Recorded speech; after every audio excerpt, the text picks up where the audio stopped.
Hey, this is Dave Rink. I thought I'd narrate one of these for a change. This is race 2 from the 2025 Great 48. It's a really masterclass by Bruce in 6130. He's known to start at the boat. Doesn't do it all the time anymore, but does it a lot of the time. And for good reason. He's really good at it. We're going to see a great example of this. Just now tacking onto starboard for final approach. Nobody can get him from leeward, on the leeward side, so he's sitting to leeward, close hauled, on the breeze. The timing is just really impressive that he is, maybe he thought he was late. A little luff there, but kill maybe a little bit of time, but he's on the breeze. I got encouraged to get to the line a little early because of 1891 to try to protect my space here, and as a result I had to go way bow down, let him in, which was nice. I'm glad he got a good start. You can see Bruce there just nails that start. He was close hauled on the wind with 10 seconds to go. You can barely see him underneath the jib of 1891 there, but he's bow out and got a great start. Sorry about that start, Patrick. If we look down the line, somebody got a great start at the pin. That might be Brent down there. I can't tell if there's 3 people on that boat or not, but they got an awesome start. And so the boat was quite favored. That's why there was a big clump up here, or I thought the boat was favored. And you can see Bruce starting to lift away from us a little bit here. So I think the wind might have been very even at the start, and now it's rotated to the right a little bit, and Bruce looks a lot better. I wanted to take a minute to look at these jib halyards. So 44550, that one in the distance looks really tight. And if you look at 6130 or Patrick in 1891, I love to see those little crow's feet, right? At a minimum, have crow's feet in the middle, like 3 or 4 snaps, and maybe none at the top or none at the bottom. But certainly you want a little bit of crow's feet in there. And you can see those on both of their sails. Not much anymore, but you could earlier. That 4550, I think it was just a little too tight. You could have used one less click of jib halyard. So I think Bruce is about to get a little knock here, and we're going to look like we're much closer. Yep. And he went ahead and tacked on that as a result. So I didn't really want to get closer to that shoreline. I didn't feel like there was a lot of breeze over there. Kind of looking around at that, would have liked for the good competition to stay with me,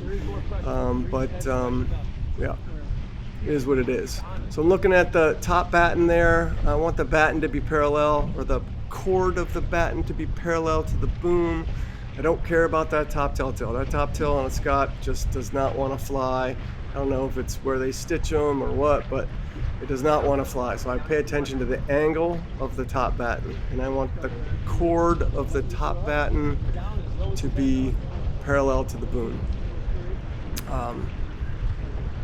And so we're cruising along here. We're getting out to the left a little bit. I know some people have tacked. We just had a powerboat go by, and now a couple jet skis. So I've got a decision to make. We're looking around. I'm like, am I going to go all the way through those waves, or I'm going to tack before them? And I see some people starting to come back from the left.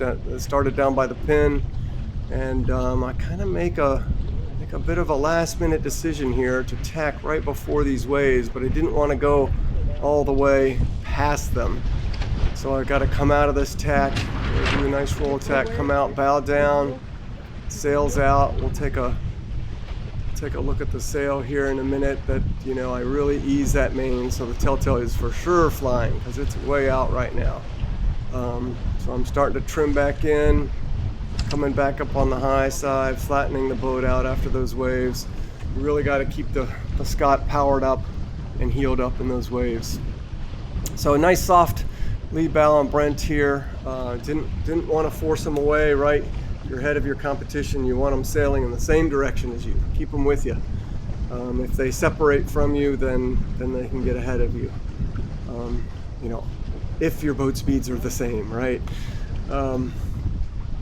And so, as we scroll back here, You can see Bruce on the shoreline. He's kind of leading that pack over there to the.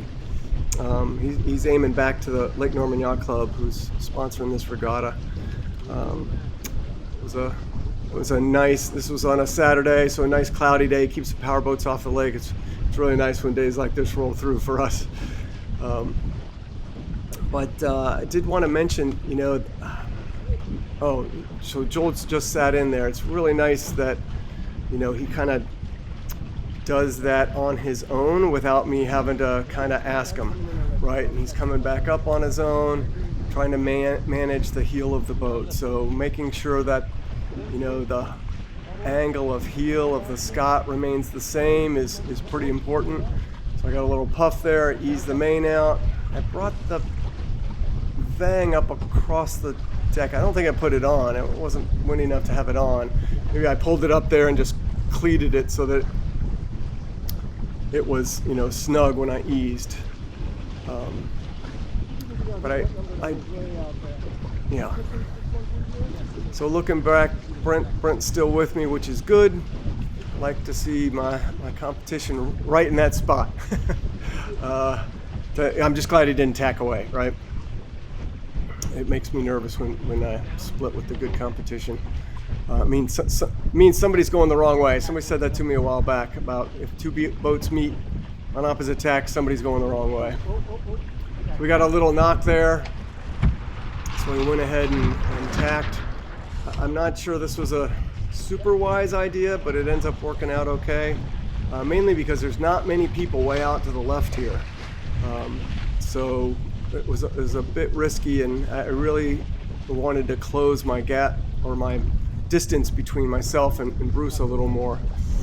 And then Brent kept going, which made me even more nervous. So I'm not real confident about this tack at this point. So we're cruising along here. I think this is Tim in 5064. He's a really good sailor. I'm super glad he got a Scot a couple years ago. He's won a couple national championships in the U20. Glad to have him in the Flying Scot fleet.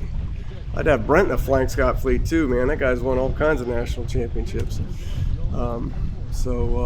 Yeah. So I've got to be at this point getting a little nervous about getting out to the left side.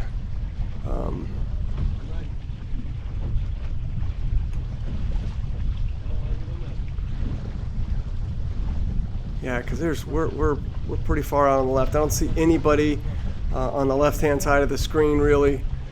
So I'm looking for any excuse to go back. I just saw the bow turn down a little bit there. Yep, and we're going. Try to do a nice roll tack. I stand up to let the boat heel up a little bit. I know a lot of people say not to do that, but old habits are hard to break. I stand up, let it heel up, and then I sit back down on the rail to give it a little punch into the water, so I do my roll tack a little bit better. And for sure I need more practice on that. As we look back, don't really have anybody out that direction, so I'm really safe going out to the right here. Now I just want to focus on closing the gap between myself and Bruce, because I feel like we're pretty close together at the top of the fleet. I would like to talk to maybe Brian Hayes a little bit about my main halyard tension. I put the tack of the bolt rope in the boom for like the second time ever. I haven't really done that before, and you can see a little pooch there in the gap where you run the bolt rope into the mast. So you can see a little pooch there. I'm thinking maybe I need a little bit more main halyard, maybe one click or two on the winch box. Just by looking at that pooch there, I know I can gauge it as well by the luff wrinkles. And I think Zeke said in one of his videos that if the luff wrinkles go past the back of the window in the main, that you need more main halyard. So mine certainly aren't that bad. I think he was talking to about the bottom wrinkle. If the bottom wrinkle goes past the back of the main, then or past the back of the window in the main, I hope I'm making sense. That the main halyard would be down too far and you need to get it up a little bit. And I just feel like, yeah, that mine might have been down maybe one click too much. Okay, so we're closing in here a little bit with Bruce. That's him on starboard. He looks really good right now, like he's crossing us with ease. But it's a shifty lake day, so things change for sure. And I think we're going to see, if you watch the horizon here, you're going to see, watch our bow and the horizon. We're starting to get a little lift here, and I think even more is going to come. Yeah, even more of a lift. And so now we look like we can almost cross them. Before it looked like we were going to go way behind them. Not real convinced I can cross them here because I got a little knock there at the last minute, so we went ahead and tacked, leading them back. This was a pretty closely bow here, and I don't think Bruce is going to be able to live here very long. I would prefer, right, it to have been a little bit softer and not force my competition away, but I do, and I think he's going to tack here in a minute. We're going to see a pretty nice roll tack by Bruce. He stays low, lets the boat heel up, and he comes up and flattens it out. So that was pretty nice. You know, Lynn can go to the high side where her weight is on the boat. Doesn't matter a whole lot. He's the primary contributor to the heel on that boat. So I think we're seeing Tim Porter here come back on port tack, coming back. Looks like Bruce just tacked back. We're gonna go. Maybe we got a little knock there to go back. Oh, we must have a nice little puff here. We're hiking, so that's good. It's good for us. Closing in on Bruce. We're still ahead, which is good. You know, I gave up starboard advantage. I was a little worried about that. Letting him get to the right of me gives him starboard advantage. Now you can see the mark over there on the left-hand side. So we're on final approach here. We're just waiting to tack for the line here, for the starboard lay line. Nice little roll tack. Joel backwinds the jib. I really like a nice backwind in these conditions. I feel like it pushes the bow down really nice. I know there's different schools of thought on that too, but I definitely like some backwind, especially in these conditions. I think in super heavy air, you don't really backwind it at all, but in these conditions, yeah, definitely want a little backwind. So we're bearing away here, and Joel's going to start to put the pole up. Yep, I hear the pole, and we're doing that because by myself, I can sit on the rail and keep the boat flat. If it required two people to keep the boat flat, then he would have stayed on the rail with me, and we would have waited to put the pole up. So that's kind of my rule of thumb anymore, is if I can keep the boat flat by myself, then I'll let him put the pole up on the offset leg. So we can see Bruce running down the line here. I think that's Tim right behind him.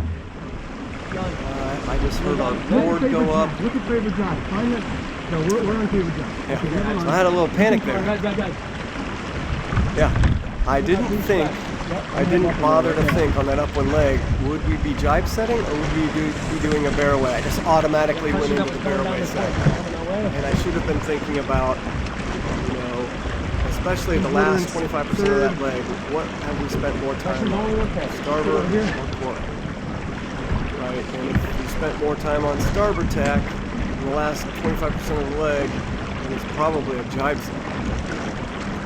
Because the wind's going right, and if the wind goes right, then you want to do a jibe set. Anyway, I waited a little too long to make that decision. Obviously, you could hear the panic in my voice there. But we were on the right jibe. This is the long jibe, and I think I did the math on this. I think we were on this jibe 3 times longer, maybe, than, I think it was 3 times longer than on port jibe. So that was definitely the right thing to do. And you know, jibes are a little, you know, you can sail pretty deep in the Flying Scot, so the angles, you know, you're almost sailing dead downwind. In bigger breeze, you are sailing essentially dead downwind. These conditions, you can't sail quite that deep. So. No, it's way early. So Brent's jibed away. That made me a little upset there. Now I see Tim Porter jibing away. That makes me a little concerned. I want all my competition to follow, right? You don't want to split with people, so it made me nervous enough to stand up, look around. What are they seeing? Versus what do we have? Put that board back down because of these waves. If it's flat water, that board's pretty much all the way up. But in lumpier conditions, it's got to be down a little bit.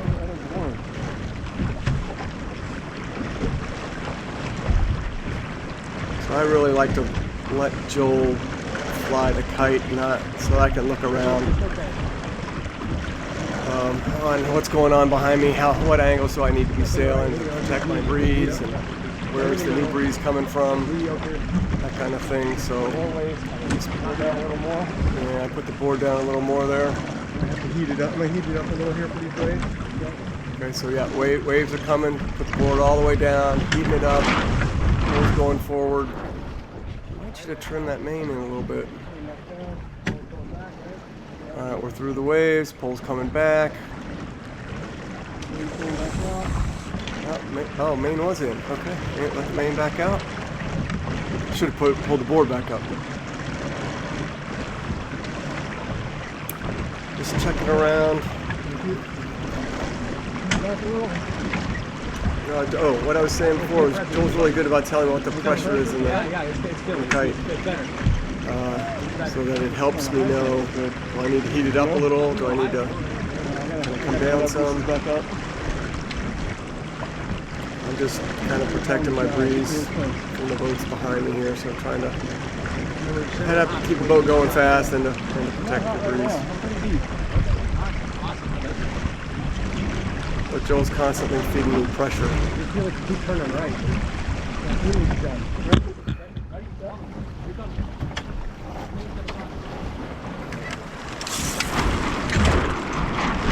My main sheet got caught on my tiller there. You can see I got a little ring on there, and if I give the main sheet just a little tug as the boom comes across, that block will flip over to the other side, but it didn't in this case. I gotta flip it back here. Oh, fuck. What's going on?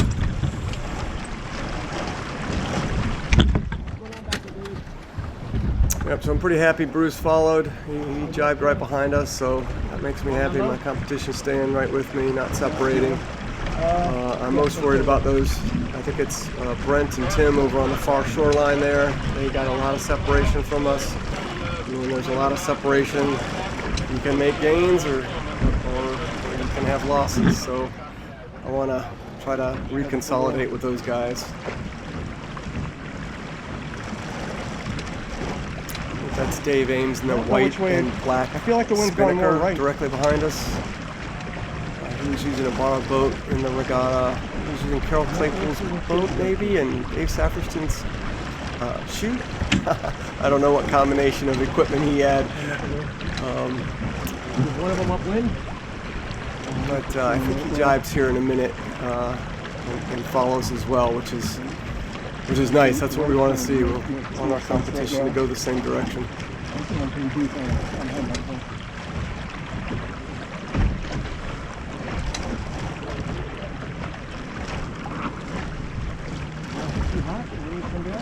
I don't know. I was just going to complain it was getting a little light.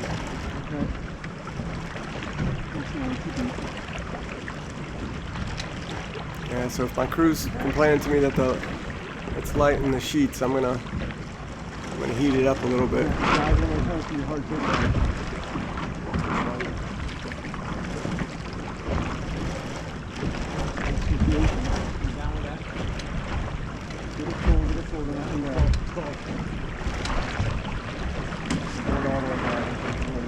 Yeah, we got a lot of waves coming here. It's gonna get ugly. That's why I put that board down.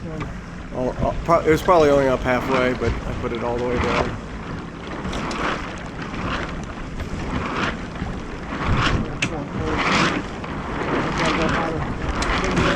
Come up a little bit, pull forward, trimming in the main oil. We're definitely driving. Turn it right now.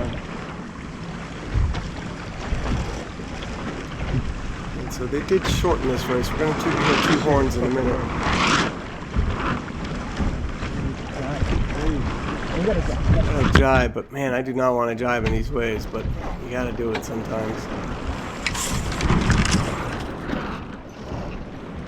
So you can see the gate, the race committee vote had the other gate. The other gate's way downwind. Forward.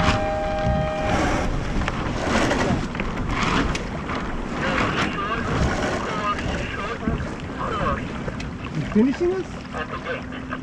The gates. You're finishing. You're finishing. Okay. Yep. I was wondering why he was on there. I think there's lightning in the area. No, we're gonna go that way. I know. We're gonna make a left turn anyway. So, pick pull off.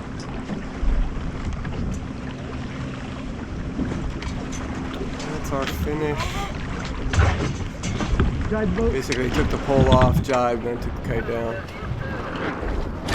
Bruce is coming in here for a nice comfortable second place finish. That great start Tired. did him some favors there, that's for sure.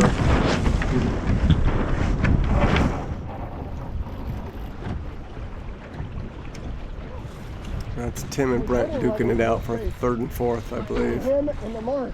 I think Tim got third and Brent finished right behind him.